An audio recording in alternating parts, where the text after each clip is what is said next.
What's going on, everyone? Today we've got a little bit of a different tactic video here on the channel. Instead of just testing with the clubs, I decided, being that the Euros and the Copa America are coming up this summer as well as the Olympics, why not test with some national teams? Why not try and make a tactic that I think could suit some of these national teams and help them win the Euros, Copa America, or even the Olympics? So the first one we're doing today, as you can tell from the thumbnail, is a 4-3-3 for Gareth Southgate's England squad, so that we can hopefully help them bring a trophy home. Now, if you wish to download this tactic and give it a go for yourself, I'll be linking my Discord down below in the description. That is where you are going to be able to download the tactic from. And speaking of the Discord, I currently have a new private channel in the Discord that deals with YouTube memberships. I'll be popping up the YouTube membership perks on screen right now. What is the YouTube membership? It is the YouTube version of a Twitch sub. So if you are into that sort of thing, want some early access to tactics or limited edition custom content,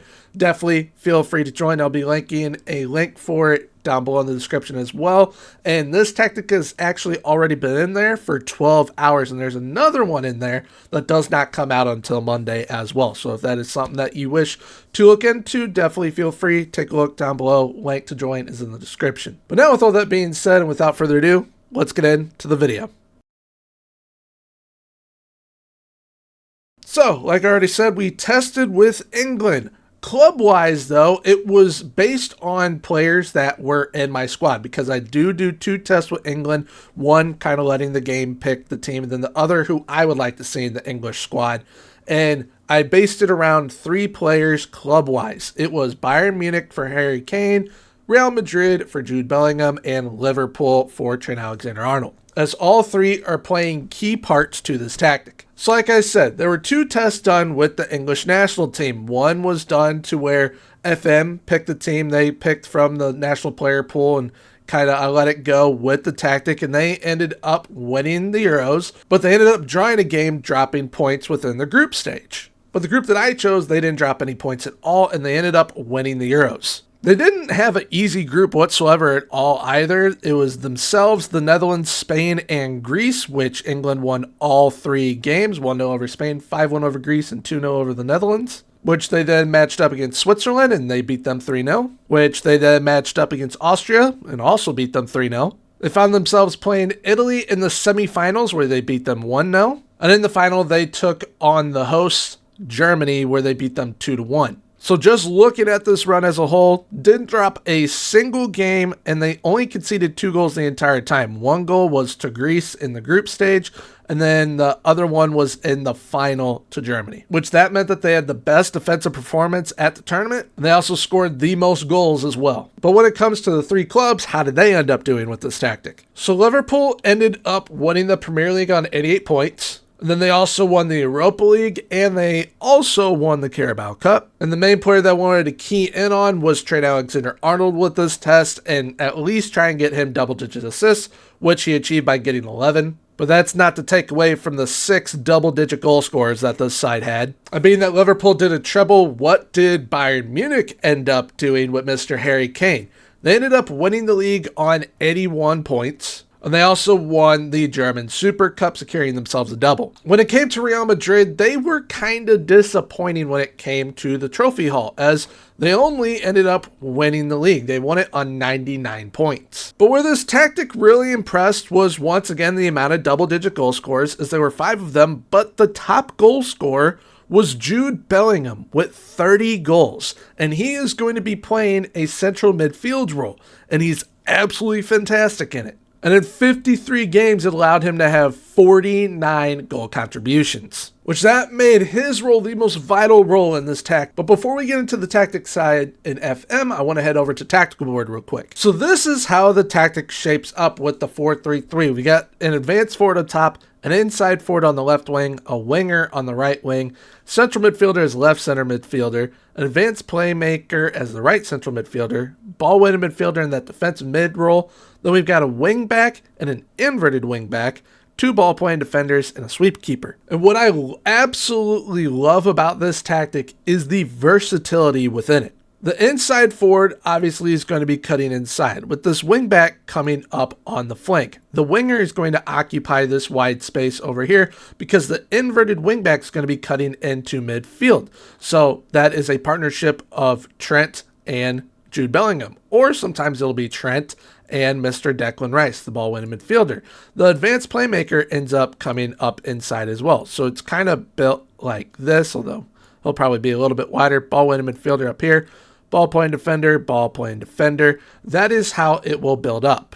And in my opinion, there are 3 key roles within this tactic. 1 is having an incredible striker at your disposal. Number 2 is having a very versatile kind of do-it-all midfielder that could play the central midfield role. And the other is having a creative wingback that can invert into your midfield. So having a Harry Kane, having a Jude Bellingham, and having a Trent. If you can have your own versions of them, you are going to dominate with this tactic. And with this tactic, I was approaching it very differently than I have other tactics that I made. With this one, it was more so about the results for England, but when it came to testing with the clubs, it was all about the player performances, especially the ones that I was kind of basing this tactic around, being Harry Kane, Jude Bellingham, and Trent Alexander-Arnold. And seeing that England didn't lose a single game with the squad that I ended up picking and that they ended up winning the whole thing, plus Jude Bellingham, Harry Kane, and Trent all having fantastic seasons, it definitely shows that this tactic, if you can get the right players into this system, you are going to be unstoppable. But now that we've gone over that, let's get into the FM side of things. So, here we are with the tactic. It is called Gormy's 4-3-3. It's coming home. That is what you'll be looking for in the Discord in the download section if you wish to give this a go yourselves. And this is a starting 11 that I basically played every single game. Plus, the bench wasn't too shabby either, as it has some pretty good youngsters, and I mean just pretty elite players overall. But now getting into the tactic. We've got an advanced forward on attack up top, an inside forward on attack on the left wing, a winger on attack on the right wing, central midfielder on attack as that left center mid, an advanced playmaker on support as the right center mid, ball-winning midfielder on defend in that defensive midfield area. We then have a wingback on support, 2 ball-playing defenders on defend, an inverted wingback on support, and a sweep keeper on defend. The advanced forward on attack has shoot more often. The inside forward on attack has crosses aimed at center and shoot more often. The winger on attack has crosses aimed at center and shoot more often. The central midfielder on attack has crosses aimed at the far post, shoot more often, move in channels, and tackle harder. The advanced playmaker on support has crosses aimed at the far post and tackle harder. Ball-winning midfielder on defend was left as is. Wingback on support was also left as is. The inverted wingback on support has tackle harder. Both ball-playing defenders on defend were left as is, and that sweep keeper on defend was also left unchanged. This tactic is played with an attacking mentality. I highly suggest that you keep it on attacking, as that is kind of what this tactic is about.